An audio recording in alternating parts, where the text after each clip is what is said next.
Ayan po, magandang araw, magandang gabi, magandang tanghali at magandang umaga po sa inyong lahat dyan sa sulok kayo ng mundo naroroon. Welcome back to my channel, Efren Cardosa Vlogs. At ngayong araw pong ito ay samahan po ninyo ako na bisitahin ang isang Filipino store. So bisitahin po natin at tingnan po natin ang presyo po ng mga bilihin doon. So tayo na po.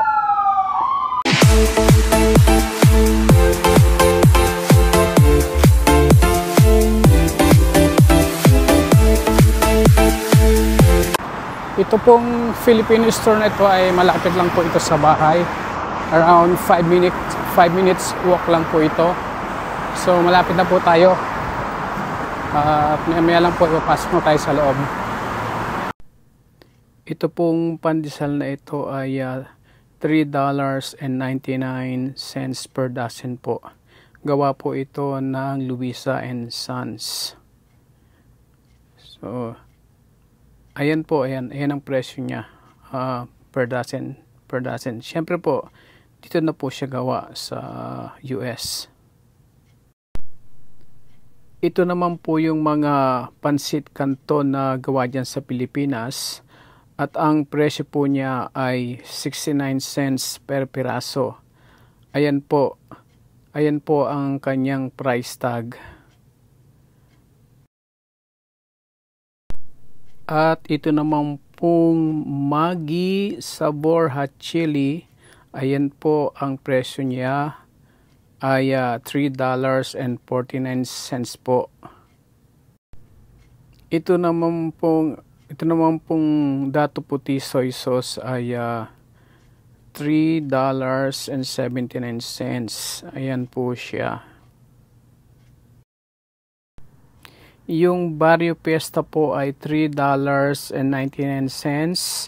Ayan po siya. At yung Rufina po ay $4.49. Ayan. At yung Dato Puti naman po ay $3.99. Ayan po. Ito po, Ligo Sardines ay $1.19. Itong Pure Foods Luncheon Meat ay $4 po yan and 99 cents. Ito pong Ladies Choice Sandwich Spread, ang presyo po niya ay $6.99. Meron po siyang tuna spread. Ayan po, ang presyo niya ay $8.99. Ayan po. At ito naman, cheesy.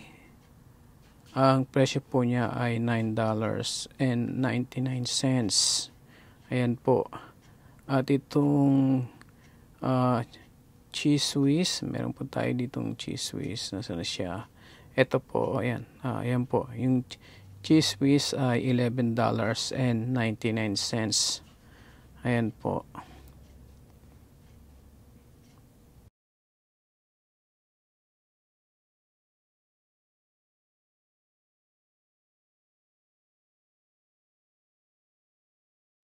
Tingnan po ninyo itong Skyflex. Ang presyo po niya ay $10.99.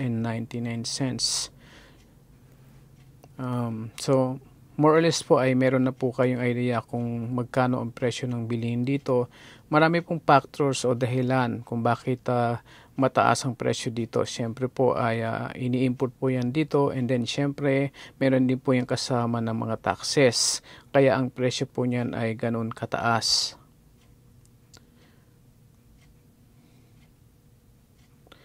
Ito pong mga sinigang mix po dito. Yan po, meron po tayong presyo na $1.49. Meron din po tayong 89 cents.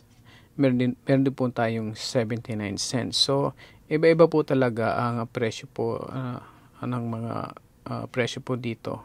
So, hindi po naman po siya pare-parehas. Isa lamang po itong Filipino store dito. Yung name ng store ay hindi ko na po siya babanggitin dito sa vlog na ito. Ito po, $1.89. Yan po, Jufrang. Ayan po yung banana ketchup. At ito po yung Mang Tomas. Ayan po, Mang Tomas all-purpose po. Ang presyo po niya ay $2.29. So, ayan po yung mga presyo niya. Dito naman sa ibang lugar, tingnan natin kung saan. Hanapin natin kung meron pa tayong makikitang mga Philippine made na produkto. So tingnan po natin ay dito, parang dito ay meron din po na produkto ng gawa sa Pilipinas. Ito parang may nakita ko dito Ito po, by bawang. Ayan po, tingnan niyo po yung presyo niya. Ayan $1 po siya and 29 cents ang isa pong piraso noon. So ayan po, so tingin-tingin pa tayo ng iba kung meron po tayong makikita dito na. So ayan po, tapos na po tayong bumisita sa Philippine store at namili rin po ako kahit pa paano po. Bumili po ako ng pandesal tsaka po sinigang mix. So compare nyo na lang po yung price at mag-comments po kayo, especially po sa mga nandiyan po na nanonood sa Pilipinas. Isa pong yung pong presyo po ng mga bilhin po dito sa US ay hindi naman po pare-parehas. I mean, bawat state ay hindi po pare-parehas. Depende po yan sa tax na kanilang ini-impose sa mga produkto. Katulad po dito po sa California, medyo mataas yung tax compare po sa ibang lugar. At hindi rin po pare-parehas ang tax kada lugar po dito sa California. Ang ibig ko sabihin, compare po dito sa Los Angeles County, mas mataas po ang tax dito compare po sa Orange County, which is parehas naman po siya nasa California.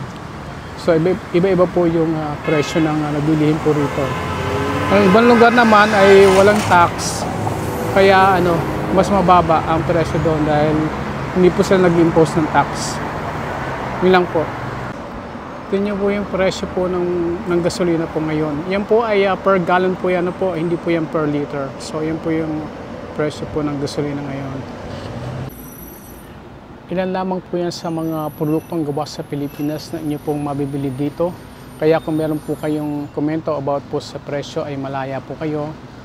Muli ako po ay nagpapasalamat sa lahat po ng mga sumusubaybay at nanonood na aking pong mga videos.